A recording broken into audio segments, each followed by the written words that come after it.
এই হ্যাকড হওয়া টুইটারে শুধু একটি লাইন আসছে প্রস্টিটিউট। এখন যখন তিনি টুইটটা করেছেন 7 ঘন্টা থাকার পরে তাদের মনে হলো যে না এটি একটি হ্যাক হয়েছে।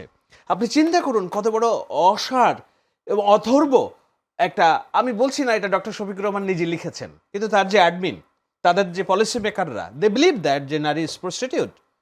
সুতরাং এটার দায়ভার ডক্টর শফিককে নিতে হচ্ছে এবং তাকে ক্ষমা চাইতে হচ্ছে, এবং তিনি এটা বিশ্বাসই করেছেন যে এটা হ্যাকড হয়ে থাকে, কিন্তু আমাদেরও বিশ্বাস ওনাকে সত্যটা জানানো হচ্ছে না।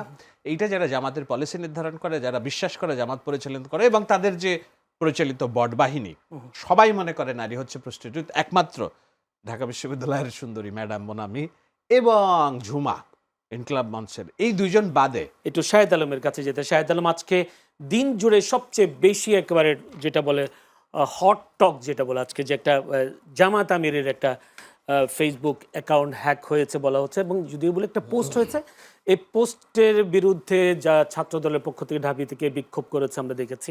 আবার এই পোস্টটা অর্থাৎ তার এক্স হ্যান্ডেলটা হ্যাক হয়েছে বলে জামায়াতের পক্ষ থেকে বলে তারা সংবাদ সম্মেলন করেছেন। আজকে জামায়াত আমি তিনিও বলেছেন যে যারা নারীদের সম্মান করতে জানে না তারাই আইডি হ্যাক করে কুরুচিপূর্ণ মন্তব্য করেছেন। শেরপুরে পৌর পার্ক মাঠে নির্বাচনী জনসভায় তিনি এই কথা বলেন। আপনি কি দেখছেন, বা যদি বিশ্লেষণ করতে বলি কি বলবেন? আমার মনে হয় আমি এটা বলবো, তবে তার আগে এটা ব্যাখ্যাটা মামুন রাসেল যদি আগে দেয় তাহলে শুনতে সুবিধা হবে। আমি বলার চেয়ে রাসেলের কাছে আমি একজন সাংবাদিক আপনি কি মনে করেন আসলে জামায়াতের এই কথা, জামায়াতের আমিরের বক্তব্যকে আপনি কিভাবে দেখছেন? আমি তারপর ওনার কাছে যাব। একদমই ধরেন একটা ব্লান্ডার, কমপ্লিটলি ব্লান্ডার, এবং একটা মিথ্যাকে ঢাকার জন্য আরো 10টা মিথ্যা সামনে হাজির করা, সেভাবেই আমি দেখি। কোনটা মিথ্যা কোনটা? এই যে জামায়াতের আমিরের এক্সে যে হ্যাকড হয়েছে, এটা একটা ডাহা মিথ্যা কথা। তারা একটা প্রেজেন্টেশন দিয়ে বোঝানোর চেষ্টা করেছে। দেখুন, আমরা এক্স ব্যবহার করি আমি অন্তত 10 বছর, টুইটার ছিল সাবেক, আমি ফেসবুক ব্যবহার করি তারও 2008 সাল থেকে। জীবনে কোনো দিন আমার ফেসবুক এক্স হ্যাকড হয় নাই, কেননা আমি আমার সমস্ত কিছুকে নিয়ন্ত্রণ করার আগ দিয়ে আমার সোশ্যাল হ্যান্ডেলকে আমি কমপ্লিট সিকিউরিটি দিয়েছি। জীবনে কোনো দিনের জন্য হ্যাক হয় নাই। তো প্রশ্ন আসতে পারে যে আপনার সোশ্যাল এই গরম সময়ে যদি আপনার সোশ্যাল হ্যাকড হয়, আপনি যদি আপনার সোশ্যাল মুখপাত্রকে সুরক্ষা না দিতে পারেন, তাহলে আপনি কিসের নেতৃত্ব দেওয়ার কাজ করছেন, তাই না?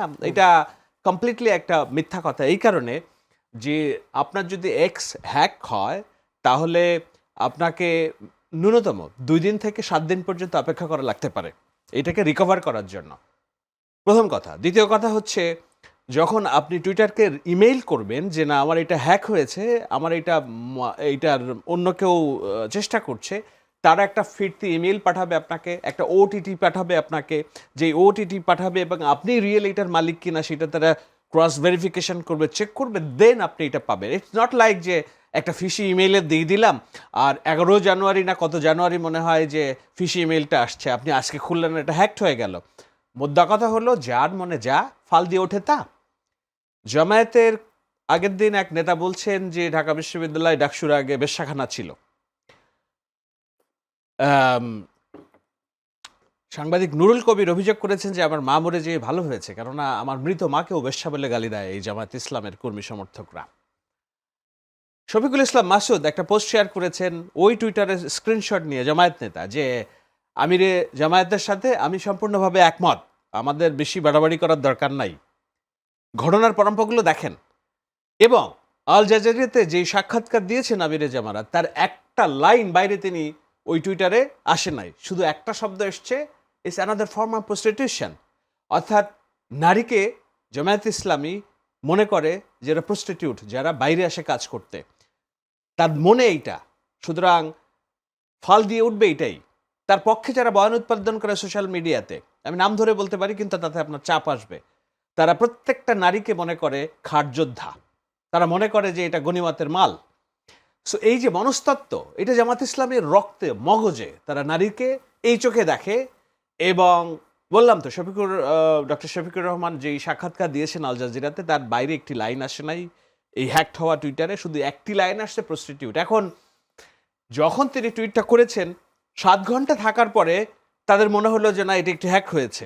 আপনি চিন্তা করুন কত বড় অসার এবং অথর্ব একটা, আমি বলছি না এটা ডক্টর শফিকুর রহমান নিজে লিখেছেন, কিন্তু তার যে অ্যাডমিন, তাদের যে পলিসি মেকাররা দে বিলিভ দ্যাট যে নারী ইজ প্রস্টিটিউট।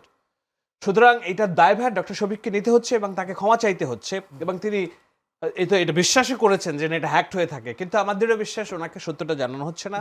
এইটা যারা জামাতের পলিসি নির্ধারণ করে, যারা বিশ্বাস করে, জামাত পরিচালিত করে এবং তাদের যে পরিচালিত বট বাহিনী, সবাই মনে করে নারী হচ্ছে প্রস্টিটিউট। একমাত্র ঢাকা বিশ্ববিদ্যালয়ের সুন্দরী ম্যাডাম মোনামি এবং ঝুমা ইনকলাব মঞ্চের এই দুইজন বাদে আর সব নারী তাদের কাছে একই, খাটযোদ্ধা, prostitute. That's very disrespectful, very frustrating, and this is complete, this is disgusting. But আমি খুশি যে এটার বিরুদ্ধে সারা দেশে প্রতিবাদ হয়েছে, গার্মেন্টস শ্রমিকরা রাস্তায় নেমে এসেছে, ঢাকা বিশ্ববিদ্যালয়ের শিক্ষার্থীরা রাস্তায় নেমে এসেছে। জামায়াত ইসলাম আজ করতে পেরেছেন যে ব্লান্ডারটা কোথায়, তারা সরাসরি ক্ষমা চেয়েছেন। সুতরাং আমার মনে হয় না এটা আর বাড়বে খুব বেশি, কিন্তু 2 টাকা দামের মুরগি গেল, শিয়ালের মন্ত বোঝা গেল, প্রবাদ আছে না? তো আমার মনে হয় জামায়াত ইসলামী নারী সম্পর্কে কি ধারণা পোষণ করে, কেন তাদের কর্মঘণ্টা আটকিয়ে রাখতে চায়, কেন তাদেরকে ঘরের মধ্যে রাখতে চায়, কেন নেতা বেশ্যা বলে গালিয়ে দেয়, কেন যারা তাদের বিরুদ্ধে আচরণ করে রাজনৈতিক পলিসির, ইনক্লুডিং মি, যে একটা নুরুল কবির সাংবাদিক সবার মা বোনকে বেশ্যা বলে গালি দেয়, এটা হলো তাদের রাজনীতি এটা। এবং আমার মনে হয় রাসেল আল মামুন রাসেলদেরকে একটু কাজ করতে হবে এই জায়গা থেকে বেরিয়ে আসার জন্য। আমার একটা প্রশ্ন, যে ঢাকা ইউনিভার্সিটির সবগুলো কিছুতে একজন ছাত্রী কি ভোট দিয়েছেন, অন্য ছাত্রীরা ভোট দেননি, শিক্ষার্থীরা? কোথায়? ঢাকা বিশ্ববিদ্যালয়ে যে কথাটা বললেন। না, আমি বলছি পাবলিক প্লেসে যারা লেখালেখি করেন তাদের মধ্যে ইনকলাব মঞ্চের ঝুমা, যে ডাকসু ধরে লড়ছে, এবং শিক্ষিকা মনামি, এই দুইজনকে ছাড়া আর কাউকে শিবির শ্রদ্ধার চোখে দেখে না। এই দুজনকে নারী মনে করে, বাকি সবাইকে মানে এটা জেনেও তারপরে ঢাকা বিশ্ববিদ্যালয় তাদেরকে ভোট দিয়েছে। এখন আমি ঢাকা বিশ্ববিদ্যালয়ের ভোট নিয়ে ব্যাপক স্কেপটিক্যাল। না যেহেতু তুললে ধন্যবাদ, আমি স্কেপটিক্যাল। এবং ওটা তো ঢাকা বিশ্ববিদ্যালয়ে যারা সংসদে নির্বাচিত হয়েছে তন্নি থেকে আরো অনেকেই, তারা তো প্রকাশ্যে এটার কথা বলছে যে it's a different character, different look. এখন আপনি আজকে সামান্তা শারমিন একটা পোস্ট শেয়ার করেছে, আপনি দেখেছেন কিনা, যে সব হচ্ছে ভেড়ার পাল, কিন্তু মাঝখানে ভেড়ার মুখোশ পড়ে আছে একটা নেকড়ে।